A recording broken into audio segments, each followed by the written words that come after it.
നമസ്കാരം. നിങ്ങൾ കേരളത്തിൽ ഒരു ഫുഡ് ബിസിനസ് നടത്തുകയോ തുടങ്ങാൻ ആഗ്രഹിക്കുകയോ ചെയ്യുന്ന ഒരാളാണെങ്കിൽ ഈ വീഡിയോ കംപ്ലീറ്റ് ആയിട്ട് കാണും. ഇവിടെ FSSAI ലൈസൻസ് എന്ന കടമ്പയെക്കുറിച്ച് നിങ്ങൾക്കുണ്ടാകുന്ന പല സംശയങ്ങളും ഇല്ലെങ്കിൽ എല്ലാ സംശയങ്ങളും ക്ലിയർ ചെയ്യാൻ വേണ്ടി പ്രത്യേകിച്ച് ശ്രമിച്ചിട്ടുള്ള ഒരു കാര്യത്തെ പറ്റിയാണ് പറയുന്നത്. ഈ ലൈസൻസിനെ കുറിച്ച് നമ്മൾ ഓൾറെഡി വീഡിയോ ചെയ്തിട്ടുണ്ട്. നമ്മളുടെ പ്ലേലിസ്റ്റ് FSSAI എടുത്തു കഴിഞ്ഞാൽ അതിനകത്ത് കുറെ അധികം വീഡിയോകളുണ്ട്.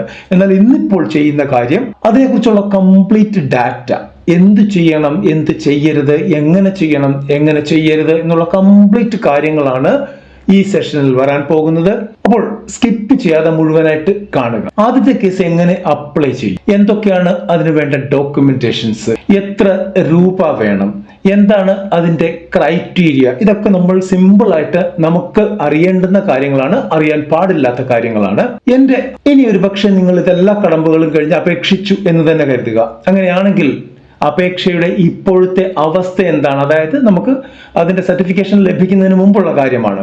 അത് അപ്രൂവ് ആയോ, അത് റിജക്റ്റ് ആയോ, ഇല്ലെങ്കിൽ ആപ്ലിക്കേഷൻ റിവേർട്ടഡ് എന്ന് കാണിക്കുന്നു. ഇനി ഞാൻ എന്താണ് ചെയ്യേണ്ടത്, എന്തുകൊണ്ടാണ് എന്റെ ലൈസൻസ് കിട്ടാൻ ഇത്രയും വൈകുന്നത്, ഇങ്ങനെ 100 കൂട്ടം ചോദ്യങ്ങൾ നിങ്ങളുടെ മനസ്സിലുണ്ടാകും. ഇനി ആ കൺഫ്യൂഷൻസ് ഇല്ലെങ്കിൽ ഒരു കൺഫ്യൂഷൻസിന്റെയും കാത്തിരിപ്പിന്റെയും യാതൊരു ആവശ്യവുമില്ല.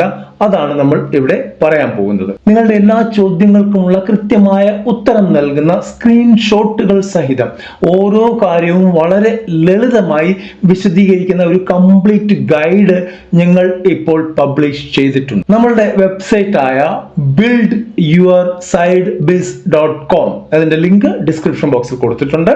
ആ പോസ്റ്റിന്റെ തന്നെ ലിങ്ക് കൊടുത്തിട്ടുണ്ട്. അതിൽ ഇതിനെക്കുറിച്ചുള്ള കംപ്ലീറ്റ് ഡീറ്റെയിൽസ് ഇന്നലെ പോസ്റ്റ് ചെയ്തിട്ടുണ്ട്. ആ പോസ്റ്റ് കാണുന്ന നിങ്ങൾക്ക് അല്ലെങ്കിൽ വായിച്ച് മനസ്സിലാക്കുന്ന നിങ്ങൾക്ക് ഇനി ഒരിക്കലും ഫുഡ് ലൈസൻസിനെ കുറിച്ച് ഇല്ലെങ്കിൽ ഫുഡ് രജിസ്ട്രേഷനെ കുറിച്ച് യാതൊരു സംശയവും ഉണ്ടാകുന്നില്ല. എല്ലാ സംശയങ്ങളും കൃത്യമായിട്ട് അവിടെ ദൂരീകരിച്ചിട്ടുണ്ട്. ഇനി അതിന് മുകളിൽ എന്തെങ്കിലും സംശയം വന്നാൽ അവിടെ കമന്റ് ബോക്സിൽ കുറിച്ചാൽ അതിനുള്ള ആൻസർ അവിടെ തന്നെ ലഭിക്കുന്നതാണ്. അപ്പോൾ പറഞ്ഞു വന്നത്, ആ പോസ്റ്റിൽ നിങ്ങൾക്ക് എന്തെല്ലാം കാര്യങ്ങൾ അറിയാനുണ്ടോ അതൊക്കെ അവിടെ സാധിക്കുമെന്നാണ്. ഞാൻ 1-2 കാര്യങ്ങൾ എടുത്ത് പറയാം. നിങ്ങളുടെ FSSAI അപേക്ഷയുടെ സ്റ്റാറ്റസ് വെറും ഒരൊറ്റ മിനിറ്റ് കൊണ്ട് മൊബൈൽ ഫോണിൽ എങ്ങനെ കൃത്യമായി ട്രാക്ക് ചെയ്യാം എന്നുള്ളത് നിങ്ങൾക്ക് അവിടെ നിന്ന് പഠിക്കാം. 2, ആപ്ലിക്കേഷൻ അണ്ടർ സ്ക്രൂട്ടിനി ഇല്ലെങ്കിൽ ആപ്ലിക്കേഷൻ റിവേർട്ടഡ് ഇല്ലെങ്കിൽ ആപ്ലിക്കേഷൻ അപ്രൂവ്ഡ് എന്നിങ്ങനെ കാണിക്കുന്ന ഓരോ സ്റ്റാറ്റസിന്റെയും അർത്ഥം എന്താണ് എന്ന് അതിൽ കൃത്യമായിട്ട് വ്യക്തമാക്കിയിട്ടുണ്ട്. അവിടെ ഒരു കൺഫ്യൂഷന്റെയും ആവശ്യമില്ല. 3-ാമത്തെ കാര്യം, ഒരു പക്ഷേ നിങ്ങളുടെ അപേക്ഷയിൽ എന്തെങ്കിലും തെറ്റുണ്ടെങ്കിൽ അതെങ്ങനെ ശരിയാക്കി വീണ്ടും സബ്മിറ്റ് ചെയ്യാം എന്നുള്ള കാര്യങ്ങളും അവിടെ പറയുന്നുണ്ട്. ഇനി 4-ാമത്തെയും ഏറ്റവും പ്രധാനപ്പെട്ടതുമായ ഒരു കാര്യം, നിങ്ങളുടെ കയ്യിലുള്ള ഒരു FSSAI നമ്പർ ഒറിജിനൽ ആണോ, അതിന്റെ കാലാവധി കഴിഞ്ഞിട്ടുണ്ടോ എന്നൊക്കെ എങ്ങനെ ആർക്കും പരിശോധിക്കാം എന്നുള്ള ഒരു സൂപ്പർ ടിപ്പും ആ പോസ്റ്റിൽ കൊടുത്തിട്ടുണ്ട്. ലിങ്കുകൾ കൃത്യമായിട്ട് അവിടെ കൊടുത്തിട്ടുണ്ട്. ആ ലിങ്കിൽ കയറി നിങ്ങൾക്ക് നിങ്ങളുടെ മൊബൈൽ ഫോണിലൂടെ തന്നെ മുമ്പോട്ട് പോകാവുന്നതാണ്, ചെയ്യാവുന്നതാണ്. ചുരുക്കി പറഞ്ഞാൽ FSSAI registration, license, status check, അതുമായിട്ടൊക്കെ ബന്ധപ്പെട്ടുള്ള എന്ത് കാര്യത്തിനും നിങ്ങൾക്ക് ഇനി ഈ വെബ്സൈറ്റിലെ ഈ പോസ്റ്റ് ഉപകരിക്കുന്നതാണ്. അതിന്റെ ലിങ്ക് ഡിസ്ക്രിപ്ഷൻ ബോക്സിൽ കൊടുത്തിട്ടുണ്ട്.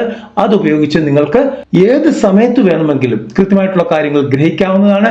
നേരെ FSSAIയുടെ ഒറിജിനൽ വെബ്സൈറ്റിലേക്ക് പോകാനുള്ള ലിങ്കുകളും അവിടെ തന്നെ കൊടുത്തിട്ടുണ്ട്. ഈ വീഡിയോ നിങ്ങൾക്ക് ഇഷ്ടപ്പെട്ട് കാണുമെന്ന് കരുതുന്നു. ഇഷ്ടപ്പെട്ടെങ്കിൽ ലൈക്ക് ചെയ്യാൻ മറക്കരുത്, കമന്റ് ചെയ്യാൻ മറക്കരുത്, കൂടാതെ മാക്സിമം ആളുകളിലേക്ക് ഷെയർ ചെയ്യാൻ മറക്കരുത്. കാരണം ഇതൊരു വലിയ കടമ്പയാണ് ആളുകളുടെ മുമ്പിൽ. അടുത്തൊരു വീഡിയോയിൽ കാണുന്നവരെ നന്ദി, നമസ്കാരം.